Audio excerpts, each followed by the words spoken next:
Maksimum 10 tahun, tukar. Assalamualaikum semua. Cadangan menghadkan jawatan Perdana Menteri kepada maksimum 10 tahun adalah seiring dengan visi dan kerangka dasar reformasi dalam gagasan membangun negara madani, dan ianya bukanlah sesuatu yang baru. Antara tujuan cadangan ini ialah bagi memastikan kesinambungan pentadbiran yang bersih serta sistem yang lebih teratur dan mengelak berlakunya pemusatan kuasa yang berisiko menjadi ruang penyelewengan serta penyalahgunaan kuasa. Bahasa mudahnya, kita tidak mahu pemimpin yang terlalu lama memegang jawatan sehingga dia merasa selesa dan mula menyalahgunakan kuasa.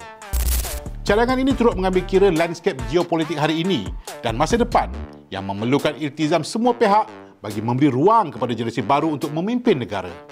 Perkembangan ini juga memperlihatkan betapa pimpinan negara hari ini memiliki jiwa yang besar.